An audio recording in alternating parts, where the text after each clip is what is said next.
divine significance. There are other times where we find ourselves in proverbial spiritual holding patterns, but during that time there is a consistent process of change and growth that's taking place. Much like what we're about to experience in the context of the harvest. Beginning of the growing season, people go forth and they plant with a purpose and a plan, a directive, that at some point there's going to be harvest, that they're going to reap from the labors from which they've sown. Sometimes it seems like nothing's going on during the growing season. But can I tell you that somewhere deep down underground there is growth taking place? Can I let you know today that part of what you're experiencing here right in this moment is some season of harvest that is taking place. And then we see the benefits of what it is that happens. I want to speak to you about purpose, personal purpose today a little bit. I think it's significant that I share this right now in this moment, and then we may go back into a moment of worship or ministry. We're going to share the Lord's Supper today, and I pray that after today, after this message, it has a little more meaning to you. I'm going to read 3 short passages in Matthew, beginning with Matthew chapter 20, beginning at verse 20. I'll read 8 verses there. Matthew 20 through 28. Then I will go to Matthew chapter 26 and read 2 different passages there, 26 through 29 and then 36 through 42.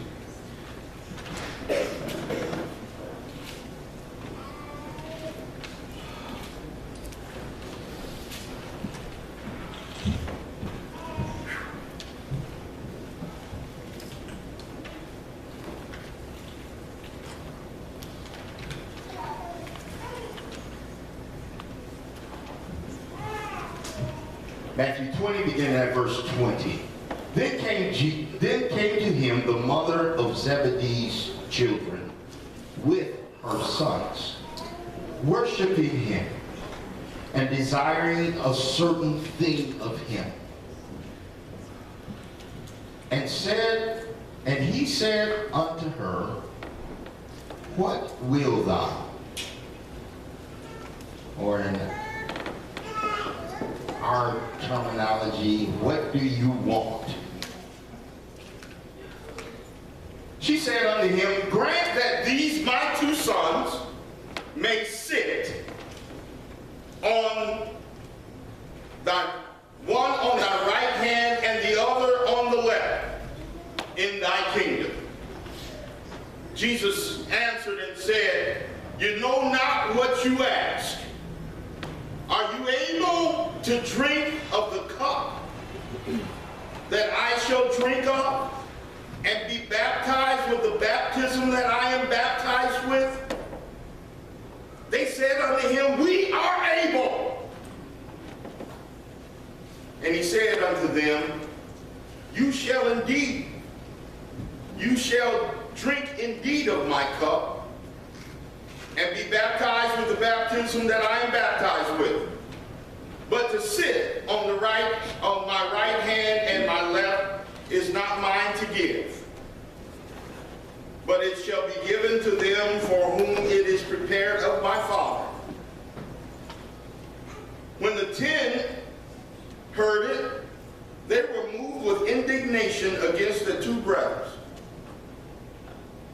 But Jesus called them unto him and said, You know that the princes of the Gentiles exercise dominion and they that are great exercise authority upon them. But it shall not be so among you. But whosoever will be great among you, let him be your minister. And whosoever will be chief among you, let him be your servant. Even as the Son of Man came not to be ministered unto, but to minister and give his life a ransom for many. Matthew 26, beginning at verse 26.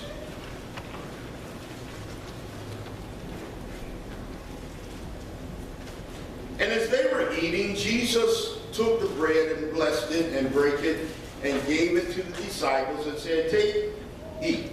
This is my body."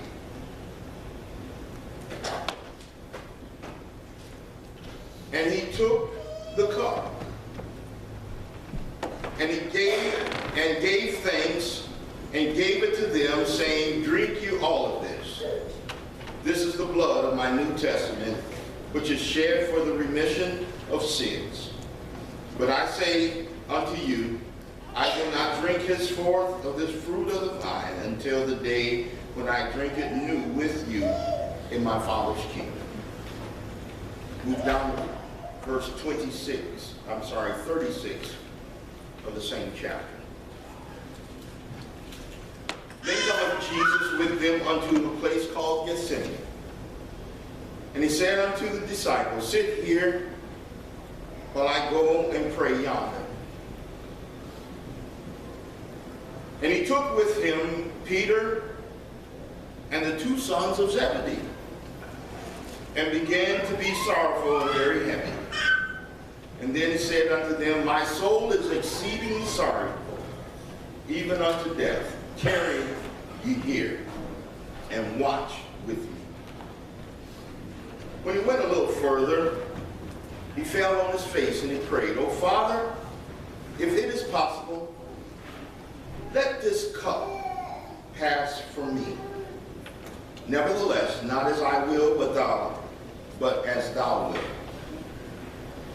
And he had come unto the disciples and found them asleep, and said unto Peter, "What, could you not watch with me 1 hour?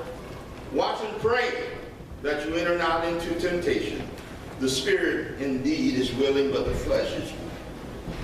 And he went away a second time, and he prayed, saying, "O my Father, if this cup may not pass away from me, except I drink it, thy will be done." The cup. When we come into these moments and these settings, all of us have things that we are working through in one context or another. We all have things that we're dealing with. Amen? Amen. Trouble is not a respecter of person. We find a lot of things going on. So we look to God and we ask God for change in our lives. And we, in essence, are asking God to sit us someplace that's decent. To sit us someplace. So contextually, what we ask as men and women, even as Christian believers, we ask where or how we will sit. And we ask God to help us sit in certain ways and in certain places. Here in this passage, the first passage, you have John and James. Some would say there must be mama's boys. But some of us have strong mothers. And some of our strong mothers will go to our bosses or go to people who might have some influence and say, "I want you to help my son." I want you to do some things for my son. I know I got some strong mothers in here. And we'll talk to anybody about our kids. And we will do all we can to get them in position for success. So, the boy's mama came to Jesus and said, I want my boys to sit. I want my boys to sit. But I have a perspective of where they sit. Jesus, I know you got a kingdom, and my boys have been working with you for a while now. I know they got 10 other ones that you got 10 other ones that you're working close with. But I want my boys to have a seat next to you. One on the right. Can you anybody hear that while I'm talking? One on the right and one on the left. Now you got to do this for me, Jesus. It's interesting in this passage that the scriptures say that they came worshiping. You hear that? They came worshiping. But they had something on their mind. And come on, they had something on their mind when they came to worship. They had a preconceived plan in the midst of their worship to Jesus. Said, let's go. Let's go worship Jesus. But then, while we're worshiping Jesus, boys, I just want you to sit over here because I'm going to talk to him for you. In the midst of worship, there was another plan taking place. Come on, somebody. In the midst of worship, another plan was taking place. I don't want to cause any railing indictments or anything, but sometimes we come to God with a plan in our mind of what and how we want God to fix things. We want God to fix us. We want God to fix them. We want God to turn those things around. We got a crazy husband. We got a wife that we just don't know what to do with. We got some kids. And we come to Jesus and worship him, but all the while, if God doesn't do this for me, if God doesn't do this for me, then I'm going to change my church. I'm going to change my system of belief. I'm going to change my whole, because God has to do this for me. And I'm going to come and I'm going to worship him. But if he doesn't fix my stuff, if he doesn't sit me just right. All right. Come on.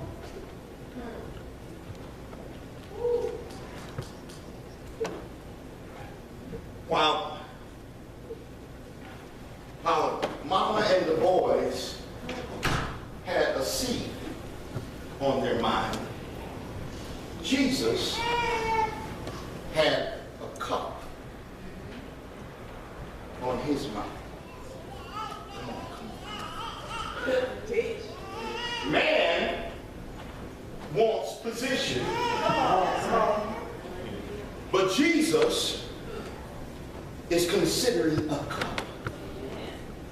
Man wants position, how we sit or where we sit. Jesus, the one who sat at the highest, had a cup on his mind.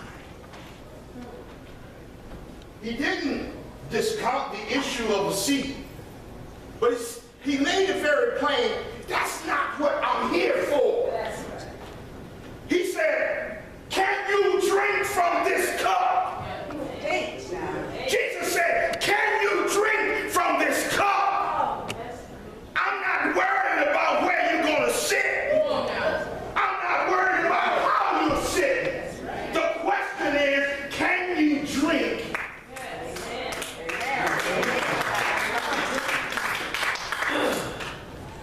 The cup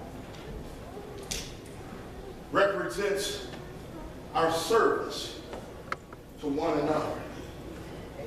The cup is representative of what's really in our heart. Amen. That's right. The cup speaks to the change that we can now begin to actualize, not only in our lives, but in the lives of other people. Teach now. The cup means something. Yes. It's not so much always of what's in the cup. Amen. It's the fact that I've got the cup, and whatever needs to be dispensed from the cup, I am on the ready to serve the cup. Yes. Well, you know, in church, we have positions. We have seats.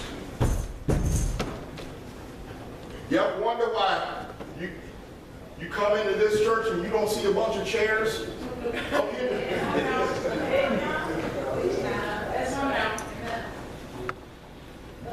Now, don't you go to another church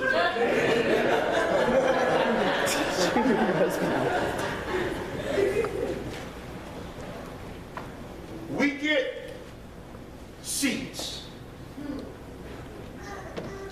We get positions. Amen. We get stuff. Yes. And somehow we get comfortable.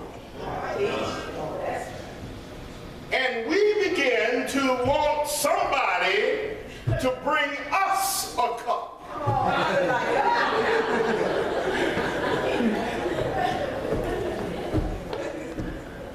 Jesus went into a teaching mode.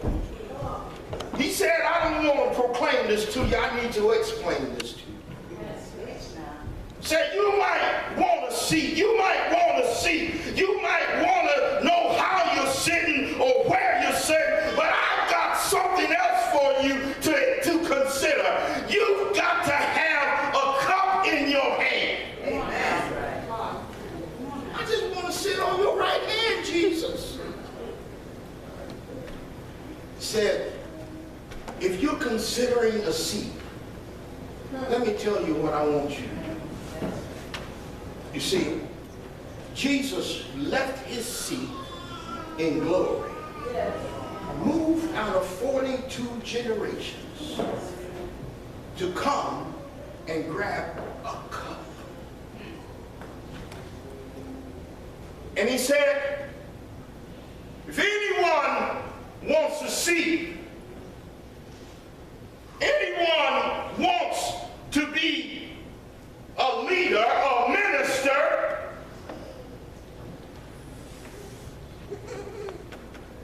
you have to become a servant. You have to take the cup and serve somebody else. The greatest, the chief among you shall be your servant.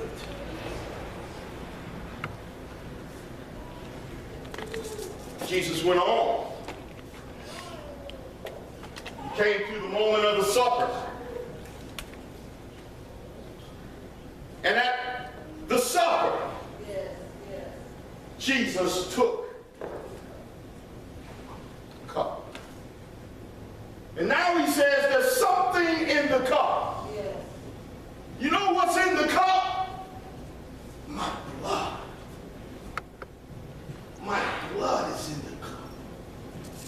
Why is his blood in the cup? Because he shed his blood for our redemption. You see, what needed to go in the cup at that moment was his whole life.